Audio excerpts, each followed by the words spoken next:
अग्निपथ, अग्निपथ और एक बार फिर अग्निपथ। सारा शहर आग की चपेट में लथपथ लथपथ लथपथ। पक्ष और विपक्ष आमने सामने। देखिए पूरी खबर BMW न्यूज पर। अग्निपथ को लेकर आज भी युवाओं में काफी रोष है, जिसको लेकर आए दिन अलग अलग संगठन के लोग भारत बंद का आह्वान कर रहे हैं। कई लोग अग्निपथ योजना की तारीफ भी कर रहे हैं और वहीं कई लोग इसकी आलोचना भी कर रहे हैं। इस पूरे मामले में जो सबसे गौर करने वाली बात रही, उसमें पूर्व में जो रिटायर्ड जनरल रह चुके हैं भारतीय फौज में, उन लोगों के बयान काफी मायने रख रहे हैं। कई रिटायर्ड जनरल ने इस अग्निपथ योजना को लेकर कई सवाल खड़े किए हैं। ऐसे में हमने आपको कटिहार के कर्नल एकेडमी के ओनर कर्नल अक्षय यादव जी की बात भी सुनवाई, जो भारतीय फौज में कर्नल के पोस्ट पर तैनात थे। उनकी भी बाइट आपको सुनवाई थी और उनका भी तर्क अग्निपथ योजना को लेकर आलोचनात्मक ही था। इसी तरह भारत के अलग अलग हिस्सों से कई लोगों ने इसके विरुद्ध आवाज भी उठाई, जिसके बाद पूरा देश अग्निपथ योजना को लेकर जलने लगा। और इस बीच आग में घी डालने का काम तब हो गया जब बीजेपी के महासचिव कैलाश विजयवर्गीय ने एक प्रेस कॉन्फ्रेंस के दौरान यह कह दिया कि बीजेपी दफ्तर की सुरक्षा में अग्निवीर को प्राथमिकता देंगे। बस फिर क्या था, विपक्ष को तो मौका मिल गया और जहां तक सूत्रों के हवाले से पता चला है, शीर्ष के बीजेपी नेता ने उन्हें इस तरह के बयानबाजी करने से मना कर दिया है। आपको विजयवर्गीय का बयान जो उन्होंने मीडिया में दिया है, उसका लिंक हम आपको डिस्क्रिप्शन में दे रहे हैं। अगर आप सुनना चाहते हैं तो उसे सुन सकते हैं। ठीक इसी कड़ी में मीडिया से बात करते हुए बीजेपी के बिहार के सबसे बड़े नेता और बिहार के उप मुख्यमंत्री श्री तारकिशोर प्रसाद ने भी अग्निपथ को लेकर क्या कहा, आपको सुनवाते हैं। भारत के यशस्वी प्रधानमंत्री जी ने और माननीय रक्षा मंत्री जी ने देश के नौजवानों के हित में और राष्ट्र के हित में एक अच्छी महत्वाकांक्षी योजना लाई है और इस योजना के प्रति लोगों का आकर्षण भी काफ़ी बढ़ा है, नौजवानों में आकर्षण भी बढ़ा है। और हमारे जो नेता प्रतिपक्ष हैं बिहार, दुर्भाग्यपूर्ण है वो अपने शासन, जो 15 वर्षों का उनका भी शासन रहा है उनके दल का, अब उन्होंने कभी बेरोजगारी की तो चिंता नहीं की, लेकिन हमारी सरकार इतनी गंभीरता से और इस तरह के जो राष्ट्र से जुड़ा हुआ प्रश्न है उसमें इस तरह की हरकतें करना और ये इस तरह का प्रोटेस्ट करना दुर्भाग्यपूर्ण है। इसमें तो सभी राजनीतिक दलों का सहयोग मिलना चाहिए, क्योंकि ये राष्ट्र के रक्षा से जुड़ा हुआ विषय है। हमारे तीनों माननीय सेना अध्यक्षों ने जब संयुक्त रूप से पूरे योजना को विस्तार से देश के सामने रखा है, जब तीनों सेना के अध्यक्ष किसी विषय को रखते हैं तो फिर आप उसकी गंभीरता को समझ सकते हैं। लेकिन इस तरह से बयान देना और इस तरह के कार्यक्रम को आयोजित करके देश हित की बात नहीं करना, ये दुर्भाग्यपूर्ण है। इनके पास कोई मुद्दा नहीं है, इसी तरह के मुद्दों को लेकर ये अपना कार्यक्रम चलाते हैं। लेकिन बिहार और देश की जनता सजग है, उनके चक्कर में नहीं आने वाली है। ये अपनी राजनीतिक रोटी सेकना चाहते हैं इस तरह के संवेदनशील मुद्दे पर, तो फिर इनको बचना चाहिए, अन्यथा फिर लोकतांत्रिक तरीके से राज्य के मतदाता और जनता उनका जवाब है। बिहार के उप मुख्यमंत्री तारकिशोर प्रसाद ने मीडिया से बात करते हुए नेता प्रतिपक्ष तेजस्वी यादव पर एक ऐसी टिप्पणी कर दी जिसमें उन्होंने कहा कि ऐसी हरकतें कहते हुए कहा कि नेता प्रतिपक्ष को शोभा नहीं देती। बस फिर क्या था, कटिहार के राजद के वरिष्ठ नेता और पूर्व में रह चुके शिक्षा राज्य मंत्री श्री रामप्रकाश महतो जी, जो उस समय आरजेडी की सरकार थी, उसमें वह शिक्षा राज्य मंत्री के पद पर तैनात थे। उन्हें ये बात काफी चोट कर गई और उन्होंने मीडिया से बात करते हुए यह कह दिया कि बिहार के उप मुख्यमंत्री तारकिशोर प्रसाद जी को यह कहना क्या सही है कि नेता प्रतिपक्ष के बारे में वह यह कह रहे हैं कि ऐसी हरकत कर रहे हैं जिससे युवा आक्रोशित होकर ट्रेनों में आग लगा रहे हैं। हम चेतावनी देना चाहते हैं। और आज हम सुन रहे थे कटिहार का विधायक जो बिहार सरकार में उप मुख्यमंत्री है, बिहार का भविष्य नेता प्रतिपक्ष श्री तेजस्वी यादव के नेतृत्व में महागठबंधन के विधायकों का जो राजभवन मार्च हुआ, बोला आरजेडी के पास कोई एजेंडा नहीं है, वो केवल यही सब हरकत कर रहा है। ये हरकत होता है राजनीति में। भाषा पर लगाम लगाइए माननीय उप मुख्यमंत्री जी। आप कितना ज्ञानी है, कितना विद्वान है, बिहार की जनता जान रही है आपके बारे में।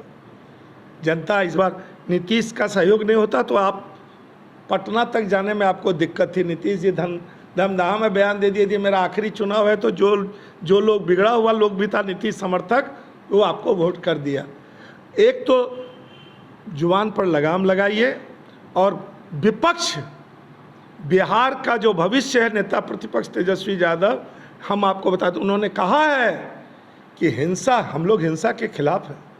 हम जाने के पहले अभी 17 तारीख को मैं दिल्ली जा रहा था, मैंने बयान दिया था कि विद्यार्थियों को हिंसा नहीं करना चाहिए। छात्रों को जो सेना में भर्ती होना चाहता है, हिंसा से, आगजनी से, ट्रेन वगैरह में जो घटना हो रही है गलत है, आपका करियर बर्बाद कर देगा। तो हमारे नेता ने कहा तमाम मुकदमा वापस लो। तो एक तो उटपटांग बोलना, अरे भाई ठीक है, बड़ा विद्वान आप नेता है, ज्ञानी है, तो अपना बेटा को बीजेपी का नेता लोग जरा भेजिए ना 4 साल वाला मिलिट्री में। हम चुनौती देना चाहते हैं कि जरा अपना बेटा को सेना में भेज के देखिए। आपको लगता है बहुत महत्वाकांक्षी योजना है, यशस्वी प्रधानमंत्री ने ये योजना बनाया है। अभी आपने तारकिशोर जी ने कटिहार में यह बयान दिया है हमारे नेता पर तंज कसते हुए कि वो हरकत कर रहे हैं, बिहार की जनता उसको जवाब देगी। यह पूरा प्रकरण अग्निपथ को लेकर है, जब पक्ष और विपक्ष एक दूसरे के आमने सामने आ गए हैं और एक दूसरे पर आरोप प्रत्यारोप का दौर चल चुका है। यही नहीं, विपक्ष के नेता श्री रामप्रकाश महतो ने जिले के अधिकारियों पर भी टिप्पणी करते हुए यह कह दिया कि अगर ऐसे अधिकारी जो यह कह रहे हैं कि जो अग्निपथ योजना काफी अच्छी है युवाओं के लिए और लोग इसके बारे में भ्रम फैला रहे हैं, तो ऐसे आला अधिकारी राजनीतिक बयानबाजी न करके पूरी तरह से राजनीति में आ जाएं। उनका इशारा साफ तौर पर कहीं ना कहीं कटिहार के जिलाधिकारी पर था। और 17 तारीख के बाद 18 तारीख को बिहार बंद था, तो हम YouTube पर देखे थे और न्यूज़ भी प्रसारण हुआ था। कटिहार के प्रशासनिक पदाधिकारी, मैं नाम नहीं लेना चाहूँगा, लेकिन प्रशासनिक पदाधिकारी इस तरह से जो बयान देते हैं कि भ्रम फैलाया जा रहा है, युवाओं को, छात्रों को दिग्भ्रमित किया जा रहा है, तो हम ये कहना चाहेंगे कि प्रशासनिक पदाधिकारी से कि आपको राजनीतिक बयानबाजी से गुरेज करना चाहिए, उससे बचना चाहिए। और दूसरी बात कि अगर राजनीति करना है, राजनीति के बयानबाजी करना है, तो जाइए बीजेपी ज्वाइन कर लीजिए, आपको अच्छा लगेगा। हालांकि कौन सी बात किसके मन में कब आती है यह हम और आप नहीं समझ सकते, लेकिन जिस तरह से पक्ष और विपक्ष आज अग्निपथ योजना को लेकर आमने सामने हैं, यहां तक तो सब ठीक है, लेकिन क्या कभी किसी पक्ष या विपक्ष के विधायक या सांसद ने इस मुद्दे को कभी उठाया है कि जो विधायक और सांसद नहीं रहते हुए उन्हें जो भत्ते मिलते हैं उन्हें निरस्त किया जाए? खास करके जब वह पार्लियामेंट में जाते हैं तो वहां आज भी 2 से 5 रुपए के बीच में एक 5 स्टार जैसा भोजन मिलता है, मोबाइल का अच्छा खासा पैसा मिलता है। कोई भी इस बारे में बात करने को तैयार नहीं होता। और तो और कई नेता तो ये कहते हैं कि हम पेंशन नहीं हटाएंगे और जिनके पेंशन बंद हो गए हैं हम उन्हें फिर से लागू करेंगे अगर हमारी सरकार आती है तो। अगर बीजेपी की बात करें तो उनके मैनिफेस्टो में यह था कि 1 रैंक 1 पेंशन लागू करेंगे, लेकिन वो भी आज तक अधड़ में अटकी हुई है। साथ साथ एक बयान जो एक्स जनरल वीके सिंह ने कहा, जब ये योजना लोगों के बीच में आई तो उन्होंने कहा कि उन्हें इस बारे में कोई जानकारी नहीं। अब आप सोच सकते हैं कि जनरल वीके सिंह जो बीजेपी में एक वरिष्ठ नेता के पद पर हैं, उन्हें भी इस बात की जानकारी नहीं है। वो पूर्व में भारतीय सेना में जनरल के पद पे भी रह चुके हैं और उन्हें इस बात की जानकारी ही नहीं है। अब आप सोचिए कि विपक्ष को कितना बड़ा मौका हाथ लग गया। सेना का ढांचा ही बिगड़ जाएगा। देखिए, कोई भी नई चीज़ आती है उसके बारे में तब तक पता नहीं चलता जब तक वो ज़मीन पर नहीं आती है। जनरल रह चुके हैं सर। मैं क्या कह रहा हूँ अब, जब तक ज़मीन पर नहीं आती मैं इसके बनाने के अंदर शामिल नहीं हूँ, मुझे इसके बारे में ज़्यादा मालूम नहीं है। कल योजना अनाउंस हुई है, देखते हैं समय पर क्या होता है, क्या चीज़ नहीं होती। सर एक बात और है, आप